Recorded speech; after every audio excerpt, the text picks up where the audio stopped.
வணக்கம் நண்பர்களே, இது வீடியல் விளாக்ஸ். கதை கேட்கலாம் வாங்க. இன்னைக்கு நம்ம சொல்ல போற கதை என்னன்னா, மகாபாரதத்துல கர்ணன் ஒரு கேரக்டர் இருக்கார் இல்லையா, ரொம்ப இன்ட்ரெஸ்டிங் கேரக்டர். அவருடைய கதையை எழுத்து சித்தர் பாலகுமாரன் அவர்களுடைய எழுத்துக்கள் மூலமா தெரிஞ்சுக்கலாம். நாம கதைக்குள்ள போறதுக்கு முன்னால நம்ம சேனலுக்கு சப்போர்ட் பண்ண அனைத்து நல்ல உள்ளங்களுக்கும் பெரிய பெரிய நன்றி. தொடர்ந்து சப்போர்ட் பண்ணுங்க. சப்ஸ்கிரைப் பண்ண அனைத்து நல்ல உள்ளங்களுக்கும் என் மனமார்ந்த நன்றி. வாங்க கதைக்குள்ள போயிடலாம். பூமாதேவி கைகூப்பி சூரியனை வணங்குறாங்க. சூரியன் தன் மெல்லிய காலை கதிர்களால அவள் தலைய வருடி விட்டு என்ன வேணும் அப்படின்றது போல பாக்குறாரு. பூமாதேவி சூரியனோட கண்கள் கேட்ட கேள்விக்கு தன் கண்களாலேயே பதில் சொல்றாங்க. பாரம் அதிகமாகிவிட்டது, தாங்க முடியவில்லை.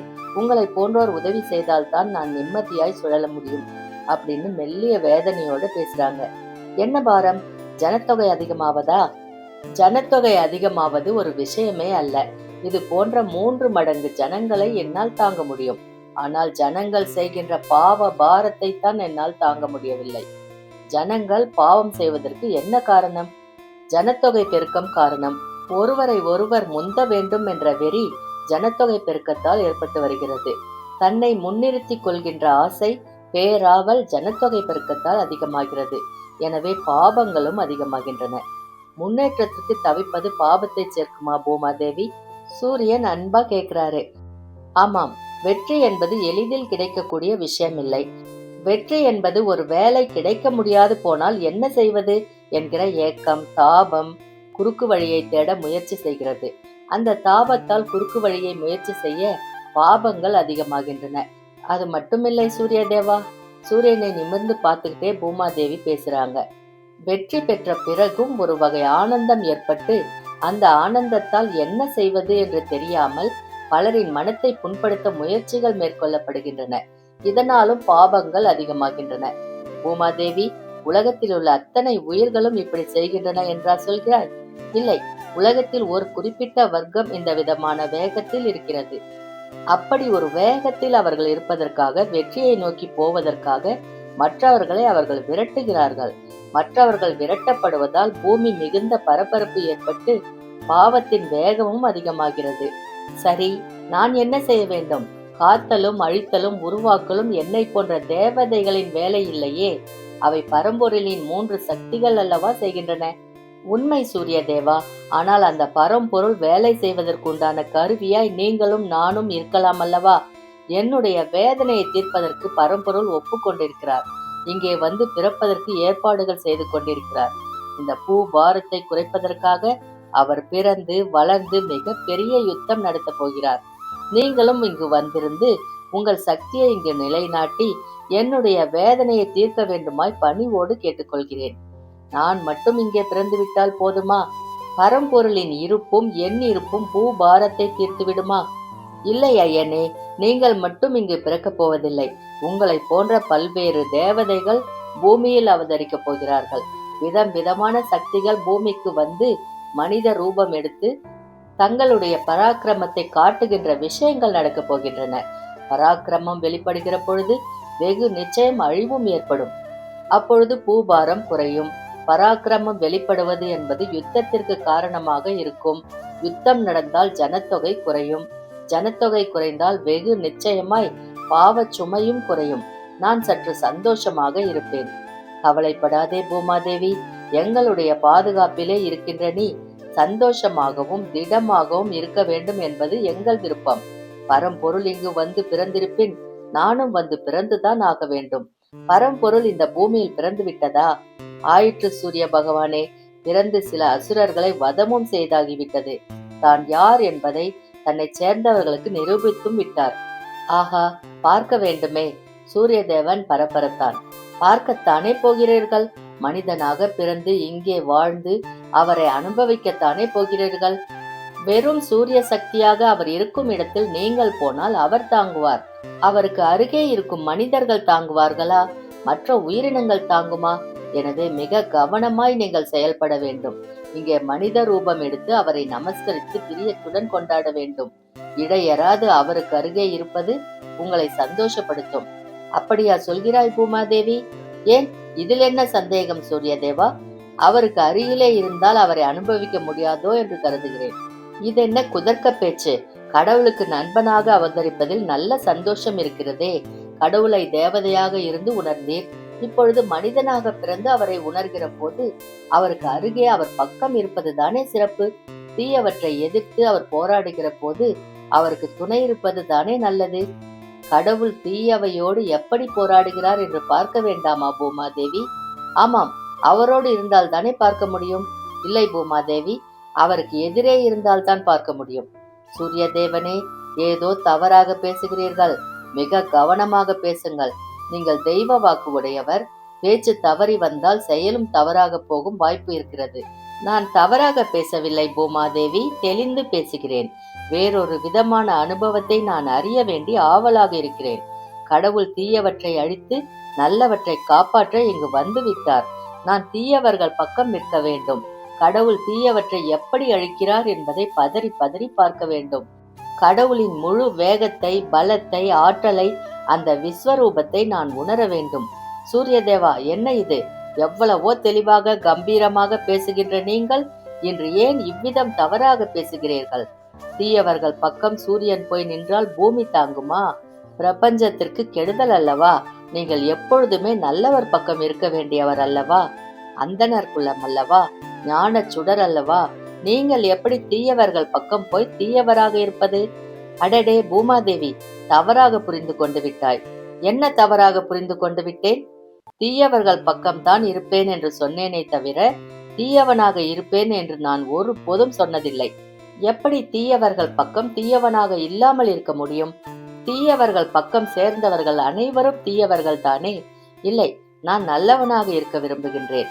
கடவுளை பார்ப்பதற்காக, அனுபவிப்பதற்காக, எதிரே நின்று அந்த அம்சத்தை கண் குளிர பருகுவதற்காக, சக்தியினுடைய ஒவ்வொரு அம்சத்திலும் அவர் எதிரே நின்று அவரை ஸ்வீகரிப்பதற்காக நான் அவருக்கு எதிரே நிற்க விரும்புகின்றேன். இந்த முடிவை நீங்கள் இறுதி செய்து விட்டீர்களா சூரியதேவா? இல்லை, ஆசைப்பட்டிருக்கிறேன். உன் மடியில் தவழவும் அந்த கடவுளை கை கூப்பி வேண்டுகிறேன். ஐயனே, பரந்தாமா, பிரபஞ்சத்தின் முதுகெலும்பே, ஆணி வேறே, பிரபஞ்ச சக்தியே, உன்னை உணர்வதற்காக, உன்னை அனுபவிப்பதற்காக, உன்னை அதிகம் அறிவதற்காக உனக்கெதிரே நான் பிறக்க விரும்புகிறேன். எனக்கு வரம் கொடுங்கள் ஐயனே. பூமியில் உன்னை அதிகம் அனுபவிக்கும் ஒரு மனிதனாக என்னை பிறக்கச் செய். இந்த பிறப்பின் மூலம் இந்த பூமாதேவியின் பாரத்தை குறைக்கின்ற மகத்தான பணியையும் நீயே செய்வாயாக அப்படின்னு கை கூப்பி வணங்குறாரு. பூமாதேவி பிரியத்தோட சூரியனை பார்த்துக்கிட்டு இருக்கிறாங்க. சூரியனிலிருந்து ஒரு ஜுவாலை கிளம்பி பூமியை நோக்கி மெல்ல நகர்ந்து வருது. பூமாதேவி சுழல சுழல பருவங்கள் மாறுது. பூமியில் இருக்கிற அந்த உயிரினங்கள் எல்லாமே கோடை காலத்தின் வெப்பம் தாங்காம தவிக்கிறாங்க. நீர்நிலைகள்லாம் வறண்டு போயிடுது. புற்கள் கருகி போச்சு.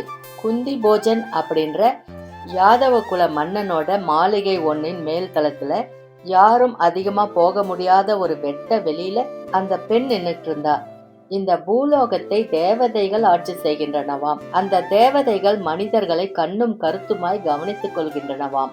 அந்த தேவதைகளை விழுந்து வணங்கினால் எது வேண்டுமானாலும் கிடைக்குமாம். ஒரு பெண்ணுக்கு எது முக்கியமான தேவை? செல்வமா, மிகுந்த அழகா, பலமா, நீண்ட ஆயுளா? இவை மட்டும் இருந்தால் போதாது. பிறகு நல்ல கணவன் வேண்டும். அப்படியா? நல்ல கணவன் மட்டும் கிடைத்தால் போதுமா? மனம் நிறைவாகி விடுமா? தூர்வாச மகரிஷி அவளை பார்த்து புன்னகையோட கேள்வி கேட்கிறாரு. அவ அவருக்கு விசிறிக்கிட்டே தெரியவில்லையே அப்படின்னு பதில் சொல்றா. யோசனை செய் குந்தி. ஒரு பெண்ணுக்கு எது முக்கியமான தேவை? செல்வமா, நீண்ட ஆயுளா, உடல் ஆரோக்கியமா, அபரிமிதமான அழகா, அல்லது அற்புதமான புருஷனா? எது அவளை சீரும் சிறப்புமாக வைக்கிறது? தூர்வாச மகரிஷி குந்தியை கேட்கிறாரு. இவை எல்லாமும் தான். நல்லது, இவை எல்லாமும் பெற்றால் போதுமா? பெண்ணுக்கு பூரண திருப்தி ஏற்பட்டு விடுமா? பெரும் மரியாதை கிடைத்து விடுமா? இல்லை, ஏதோ ஒன்று குறைவது போல் இருக்கிறது. என்ன அது குந்தி? ரிஷி கண்களை மூடிட்டு உடம்ப துணியால தொடச்சுக்கிறாரு. குந்தி இன்னும் பலமா விசிறாங்க. குளிர்ந்த காற்று அவர் மேல படுது. வெளியே அனல் தகிச்சுக்கிட்டு இருக்கு. எனக்கு சொல்ல தெரியவில்லை ஐயனே. தூர்வாசரை பார்த்து குந்தி தேவி கை கூப்புறாங்க. மறுபடியும் விசிறாங்க. நல்ல குழந்தைகளை பெற்ற பெண் தான் பரிபூரணம் அடைகிறாள். அவள் அழகு குறைவோ, செல்வமற்று இருப்பதோ, புருஷன் முன்பின்னாக இருப்பதோ, ஆயுளில் குறைபாடோ, சகலமும் அவள் மூலம் கிடைக்கும் பிள்ளைகளின் மூலம் நிறைவு செய்யப்படுகின்றன. அவள் போற்றப்படுகிறாள். பூமியில் அவளுடைய இருப்பு அர்த்தமாகிறது.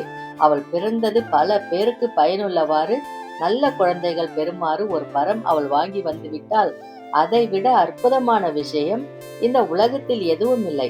இந்த பூமியில் இருக்கிற ஒவ்வொரு பெண்ணும் புருஷனுக்காக பிரார்த்திக்கும் போதே, எனக்கு ஏன் புருஷன் வேண்டும் என்று தெரியுமா? என்னுடைய சுகத்திற்காக அன்று. இந்த பூமியில் நன்மக்களை பெற்றெடுப்பதற்காக எனக்கு நல்ல கணவன் வேண்டும் என்று வேண்டிக் கொள்ள வேண்டும். யாரை வேண்டிக் கொள்ள வேண்டும் மகரிஷி? தேவதைகளை வேண்டிக் கொள்ள வேண்டும். எந்த மாதிரி தேவதைகளை வேண்டிக் கொள்ள வேண்டும் ஐயா? சூரியன், யமன், வாயு, இந்திரன் என்று எத்தனை தேவதைகள் இருக்கிறார்கள். அவர்கள் அருளினால் அவர்கள் அம்சங்களோடு நல்ல குழந்தை பூமியில் பிறக்க வேண்டும். அப்போது அந்த நல்ல குழந்தை பெற்றெடுத்த தாய் பூமியில் கடைசி வரை சந்திர சூரியர்கள் உள்ளவரை போற்றப்பட்டு பேசப்படுகிறார்கள். எனக்கு புரிந்தது மகரிஷி. குந்தி தேவி கை கூப்பி வணங்கிட்டு மறுபடியும் விசிற தொடங்குறாங்க. அவர் ரொம்ப சந்தோஷப்படுறாரு. வணங்குறதையும் விடல, விசிறதையும் நிறுத்தல.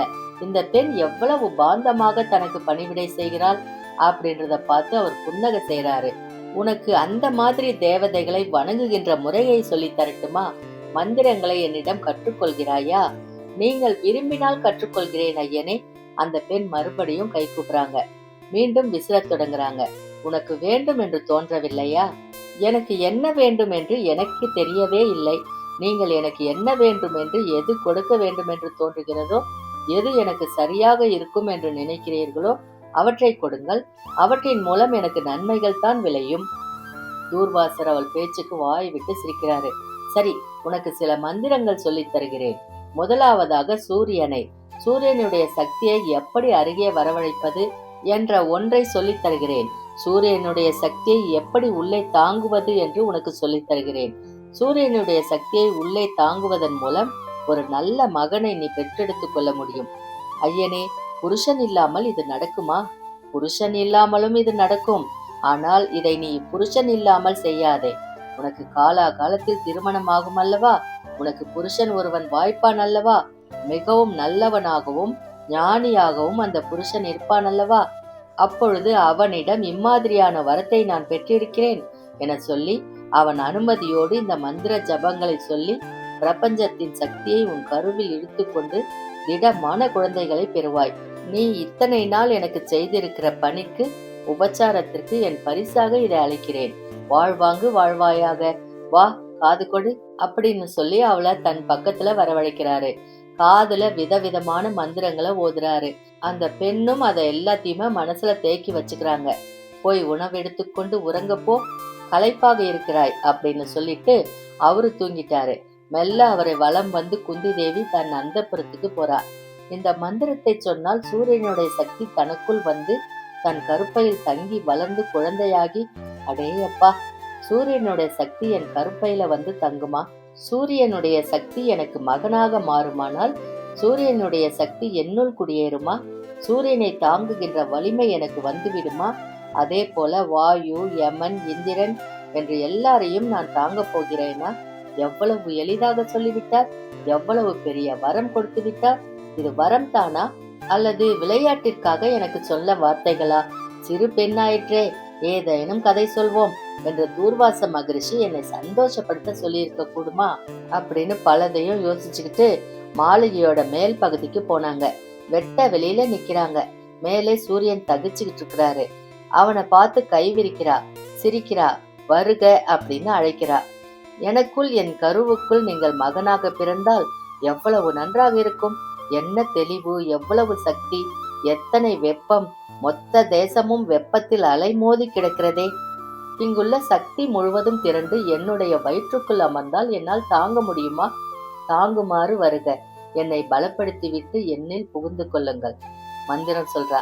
தொலைவிலிருந்து நகர்ந்து வந்துட்டு இருந்த தழல் திசை மாறி அவளை நோக்கி வருது. பூமியில் தனக்கு இடம் கிடைத்து விட்டது அப்படின்னு சூரிய தேவன் மகிழ்ச்சி அடைகிறாரு. அவளோட விரிந்த கரங்களுக்கு நடுவே போய் நின்னுக்கிறாரு. அவள் திகைக்கிறா. யாரது? ஆனா? பயந்தா. அச்சத்தோட தன்னுடைய உடம்பை குறுக்கிக்கிறா. இது என்ன அப்படின்னு திமிர்றா. சூரியன் இறுக அணைச்சுக்கிறாரு. கண்ணுக்கு தெரியுமாறு அங்க யாருமே இல்ல. ஆனா யாரோ இருந்தாங்க. அந்த இடத்துல மனித உருவம் இல்ல, ஆனா ஏதோ ஒரு மகத்தான சக்தி இருந்தது. விடு என்னை அப்படின்னு திமிர்றா. நான் அல்லவா இதை சொல்ல வேண்டும்? அழைத்து விட்டு அனுமதி தர மறுத்தால் எப்படி? விடு என்னை, என்னை உள்ளே அனுமதி அப்படின்னு சொல்லிட்டு சூரிய சக்தி அவளை அணைச்சுக்குது. அவள் திகச்சு போய் அசையாது நிக்கிறா. உடனே சூரிய சக்தி அவளுக்குள்ள பாஞ்சு அவளை முழுசா சுத்தம் செஞ்சு அவளோட நாடி நரம்புகள்ல ஓடி அவளுடைய கருப்பைக்கு போய் குளிர்ந்து உட்கார்ந்துக்குது. அம்மா அப்படின்னு அலறா. பூமி லேசாய் குலுங்குறத போல இருந்தது. தனக்காக இந்த பெண் வேதனைப்படுகிறாள் அப்படின்னு தெரிந்த பூமாதேவி பரம்பொருளை வேண்டா. குளிரட்டும் அப்படின்றா. வெயில் தணிந்தது. மெல்ல மேகங்கள் நகருது. இந்திரன் மழை மேகங்களை வேகமா அனுப்புறான். வாயு காற்ற அற்புதமா செலுத்துறான். இந்திரனோட தயவால அங்க பூக்கள்லாம் அழகா பூத்தது. வாசனைகள் புல்லில் இருந்தும் மரங்கள்ல இருந்தும் மண்ணில் இருந்தும் நீரில் இருந்தும் கிளம்பி காத்த நிறைக்குது.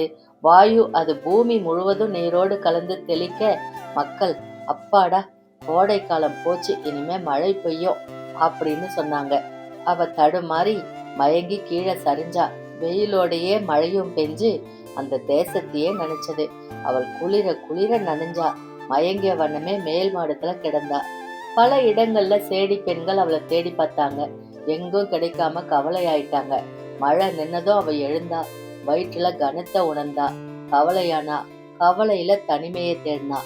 எங்கே ஏடி போயிருந்தாள் அப்படின்னு தோழிகள் கேட்டாங்க. தத்தை எடுத்துக்கொண்ட தந்தை கேட்கிறாரு. அவள் பதில் சொல்லல. அந்த அறைக்கு போய் கட்டில் உட்கார்ந்து சுவரோடு சாஞ்சுக்கிறா. அவளுடைய கனவுகள்ல யானைகள் வந்தது. கந்தர்வர்கள் வீணை வாசிச்சாங்க. கிண்ணற பெண்கள் பாட்டு பாடினாங்க. பூக்கள் அவள் மீது எந்த நேரமும் சொரிஞ்சுக்கிட்டே இருந்தது. அவள் படகுல போறது போலவும் வானத்துல பறக்கிறது போலவும் கனவுகள் அடிக்கடி வந்தது. இப்போ என்ன செய்யறது? தூர்வாச மகரிஷியை சந்திக்க முடியுமா அப்படின்னு முயற்சி செய்யறா. அவளுக்கு உபதேசம் செஞ்ச அடுத்த நிமிஷமே முனிவர் அவசரமா அந்த மாளிகையை விட்டு அந்த ஊரை விட்டே வெளியே போயிட்டாராம். எப்போ வருவாருன்னு கூட தெரியாதான். எங்க போயிருக்கிறாருன்னு கூட சொல்லலையாம். அவங்கெல்லாம் அப்படித்தான் இருப்பாங்களாம். போறதும் வர்றதுமா இறைவனுக்கு கூட தெரியாது அப்படின்னு சொன்னாங்க. அவ திகச்சு போய் என்ன செய்யறதுன்னு தெரியாம மெல்ல தன்னோட வயிற்றை தடவிக்கிட்டு உட்கார்ந்துருந்தா. சந்தோஷமா இருக்க வேண்டிய ஒரு விஷயத்த, பெரிய சடங்குகள் செய்து நிறைவா இருக்க வேண்டிய ஒரு விஷயத்த இந்த மாதிரி செஞ்சுட்டேனே. இந்த கவலை உன்னை பாதிக்காதா? இந்த தனிமை உன்னை தொடராதா? கடவுளே, நான் எனக்கு மட்டும் தீங்கு செய்யவில்லை, வயிற்றிலே இருக்கின்ற இந்த குழந்தைக்கும் தீங்கு செய்து விட்டேனே. என்ன செய்வது? பரந்தாமா, எனக்கு உதவி செய், எனக்கு உதவி செய், எனக்கு உதவி செய் அப்படின்னு அவ வேத வரிகள்ல இருந்து வாக்கியங்களை எடுத்து கடவுளை நோக்கி வணங்குறா. அரண்மனையில எல்லாருக்கும் வேலை இருந்துச்சு. அவ எப்படி இருக்கிறான்னு யாருமே தெரிஞ்சுக்க முயற்சி பண்ணல. அவளும் தெரியற மாதிரி நடக்கல. வயிறு அதிகம் தெரியாத கர்ப்பிணியா அவள் வளைய வந்தா. பல நேரங்கள்ல தனிமையில இருந்து இடையராது கடவுள் நாமம் சொன்னா. அந்தரங்கமான ஒரு தோழியோட 3 காவல்காரர்களோட காட்டுக்கு வனப்பூஜைக்கு போறேன் அப்படின்னு சொல்லிட்டு போறா. வனப்பூஜைக்கு துணையோடு தானே போயிருக்கிறா அப்படின்னு அரண்மனையில இருந்தவங்க அலட்சியமா இருந்தாங்க. போற வழியில அவ கர்ப்ப விவரம் சொல்ல வேலையாட்களும் தோழிகளும் பயத்துல முகம் பொத்திக்கிறாங்க. என்ன இது அப்படின்னு திகைச்சு போறாங்க. அவள் மரப்பெட்டி வாங்கி வர சொல்றா. அதை தடவி கொடுக்கறா. நதி தீரத்துல நாணல் புதர்களுக்கு நடுவே ஒரு அழகான குழந்தைய பெற்றெடுக்கிறா. குழந்தைய நதியில குளிப்பாட்டிட்டு தோழி கொண்டு வந்து காமிக்கிறா. குழந்தையோட நெஞ்சு முழுவதும் ஒரு கவசம் இருந்தது. காதுகள்ல குண்டலங்கள் இருந்தது. பிறந்த நேரம் சூரியன் பிரகாசமா இருந்தான். வானத்துல ஒரு மேகம் கூட இல்லாம நிர்மலமா இருந்துச்சு. தாமரைகள் பெருசா பூத்திருந்தது. கொக்குகள் பறந்த வண்ணம் இருந்துச்சு. குழந்தை சூரியனை பார்த்து பெரிதா சிரித்து அவளை பார்த்ததும் முகத்தை இறுக்கிக்குது. அவ குழந்தைய எடுத்து மார்போடு அணைச்சிக்கிறா. நெத்தியில முத்தமிடுறா. கன்னங்கள்ல கன்னம் வச்சுக்கிட்டா. நெஞ்சில வச்சு சீராட்டுறா.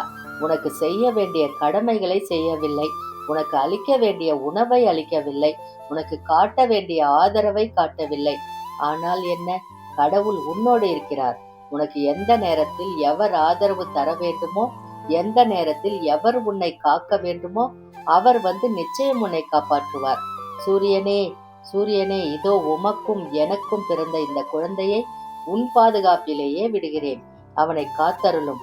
தன்னுடைய சால்வைய பெட்டிக்குள்ள மடிச்சு மெத்துன்னு வச்சு அதுல குழந்தைய படுக்க கிடத்துறா. பெட்டிய தண்ணி மேல மிதக்க விடுறா.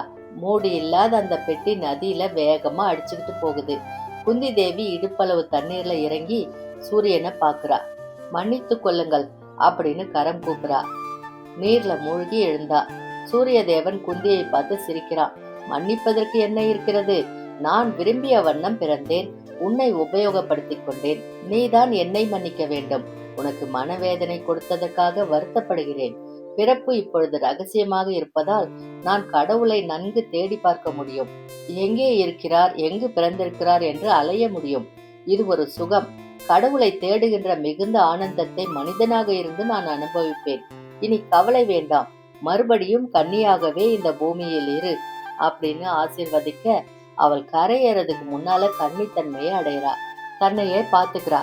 வேலைக்காரையும் அவ பக்கத்துல வந்து அணைச்சுக்கிறா. உங்களை பார்த்தால் பிள்ளை பெற்றவள் என்றே சொல்ல முடியாது. முன்பு இருந்ததை விட இன்னும் பொலிவோடு இருக்கிறீர்கள் இளவரசி அப்படின்னு வர்ணிக்கிறா. படை வீரர்கள் 3 பேரும் பின்தொடர தோழியோடு அவள் தேசம் நோக்கி நடக்கிறா. பெட்டி அதுக்குள்ள ரொம்ப தூரம் போயிருச்சு. தொடரும். கர்ணன் பிறந்த கதையை இந்த எபிசோட்ல பார்த்தோம். அவருக்கு என்ன ஆச்சு, அந்த குழந்தைய யார் எடுத்து வளர்க்குறாங்க அப்படின்றத பத்தி எல்லாம் அடுத்தடுத்த எபிசோட்ல பார்க்கலாம். அது வரைக்கும் உங்களிடமிருந்து நன்றி கூறி விடைபெறுவது விடியல் விளாக்ஸ் விடியல். நன்றி, வணக்கம்.